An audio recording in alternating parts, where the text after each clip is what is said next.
यश का पुराना इंटरव्यू याद है जिसमें साफ बोला था उन्होंने, जिसे बार बार खुद को अपने मुंह से किंग बोलना पड़े वो असली किंग नहीं है। असली किंग वो होता है जो बिना बोले भी किंग रहता है।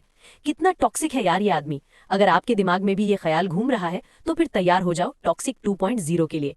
यश का Hollywood interview, toxic plus Ramayan, एक साथ बूम। पर हेलो, आज क्या है? 4th anniversary of KGF chapter 2। इसको ऐसे सोचो ना, एक साल और कम हो गया KGF चैप्टर 3 के आने में। इंडियन सिनेमा के रिकॉर्ड सिर्फ तब तक सेफ हैं।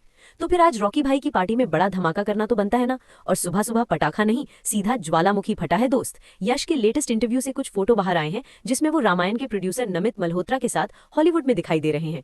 वैसे काफी लोग ये सवाल पूछ रहे हैं कि सिनेमा कॉन में सिर्फ रामायण गई है या फिर टॉक्सिक का भी कोई चांस है। बच्चे की जान लोगे क्या? टॉक्सिक थी, टॉक्सिक है और टॉक्सिक रहेगी। इनसाइड न्यूज ऐसी है कि यश 2 in 1 इंटरव्यू देंगे। 50% रामायण, 50% टॉक्सिक, दोनों पे खुल के बात करेंगे। ये आदमी इतनी जल्दी नहीं रुकने वाला। लेकिन हैरान करने वाली बात यह है, जब यश हॉलीवुड में बैठे हैं, इधर सोशल मीडिया पर टॉक्सिक को दोबारा पोस्टपोन करने वाली न्यूज वायरल हो रही है। जी हाँ, फिर से रिलीज कैंसिल। मतलब 4 जून को एक और धोखा। पहले धुरंधर 2 से पीछा छुड़ाया, अब पेदी ने डरा के मॉन्स्टर को भगाया। क्या टॉक्सिक तीसरी बार पोस्टपोन होगी? इसका जवाब देने के लिए ही बड़े सीक्रेट तरीके से टॉक्सिक के डायरेक्टर गीतू मोहन दास को भी हॉलीवुड बुलाया गया है और शायद वो यश के साथ सेकंड इंटरव्यू में नजर आ सकती हैं। ना सिर्फ टॉक्सिक पे इंटरव्यू आएगा, बल्कि एक स्ट्रॉन्ग इंटरनेशनल मैसेज भी दिया जाए फिल्म के नए टीजर लॉन्च के साथ। फिलहाल तो प्लान ऐसा ही है, बट आगे क्या होगा किसको पता। लेकिन जो हो चुका है उस पे बात करते हैं ना। यश प्लस नमित मल्होत्रा का रामायण इंटरव्यू नोटिस किया? ये फर्स्ट टाइम है जब यश रामायण के लिए पब्लिकली बाहर आए हैं। बड़ी चालाकी से नमित मल्होत्रा ने अपनी फिल्म के एक्स फैक्टर को अभी तक छुपा के रखा था, बट सिनेमा कॉन में यश एज रावण का स्पेशल वीडियो हॉलीवुड ऑडियंस को दिखाया जाएगा। एक बड़े इंटरनेशनल इवेंट पे ऑडियंस के सामने एक फिल्म के साथ दूसरी फिल्म का प्रमोशन फ्री में करना, ये आदमी सच में 10 साल वाले रावण की तरह सोचता है। इंटरेस्टिंग चीज ये है कि इस फोटो में जो दिख रहा है वो तो है ही बहुत स्पेशल। कैलकुलेटर निकालो तो इन दोनों की आने वाली मूवीज का सिर्फ बजट ही है 5000 करोड़ और कमाई इतनी होगी कि कैलकुलेटर फेल हो जाए। लेकिन पीछे तो देखो, जो नहीं दिख रहा वो है इंडियन सिनेमा का असली गेम चेंजर।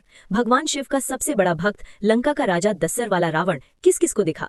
इतना फटाफट से यश का नया लुक कैसे बदल गया? इस सवाल का जवाब है एक शब्द, रावण, जो इस इंटरव्यू में ना होकर भी इन दोनों के साथ मौजूद है। रामायण की टीज में जो पीछे से दिखाया गया था वो सामने से नजर आ रहा है। रावण का मुकुट और साथ में सोने की लंका का हिंट देने वाला ये बड़ा सा गोल्डन झूला। वैसे एक बात माननी पड़ेगी, इस आदमी पे चाहे आप जितना गुस्सा कर लो, लेकिन पैसा तो दबा के खर्च किया है।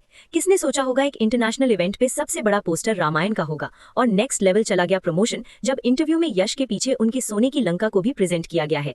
अब समझे क्यों यश का इस इवेंट में फेस रिवील जरूरी था। जब बिना बोले इतनी सारी डिटेल्स बाहर आ रही हैं, तो सोचो जब यश टॉक्सिक और रामायण पे बात करेंगे तो पहली बार रावण के कैरेक्टर से कितने सारे सीक्रेट्स खुलेंगे। फिल्म का स्केल और विजन दोनों क्लियर हो जाएगा। और हेलो, आपको पता है ना, टॉक्सिक के विजुअल इफेक्ट्स नमित मल्होत्रा की कंपनी डीनेक्स संभाल रही है। लेकिन कुछ लोग तो यहाँ तक बोल रहे हैं कि टॉक्सिक को नया प्रोड्यूसर भी मिल गया है, खुद नमित मल्होत्रा, जो रामायण के साथ टॉक्सिक की इंटरनेशनल रिलीज पे भी काम करेंगे। और शायद इसीलिए यश टॉक्सिक में हॉलीवुड आर्टिस्ट्स के साथ बहुत पहले से काम कर रहे थे, क्योंकि इसका पूरा प्लान रावण से जुड़ा था। बाप रे बाप, इतनी प्लानिंग प्लॉटिंग तो सिर्फ दस्सर से हो सकती है। थोड़ा सा वेट करते हैं, इंटरव्यू तो आने दो, पता चल जाएगा कौन पोस्टपोन होगा और कौन इंडियन सिनेमा को रूल करेगा। रोने वाले रोते रहेंगे। आप तो हमारे चैनल को सब्सक्राइब कर लेना ताकि मुझे न रोना पड़े।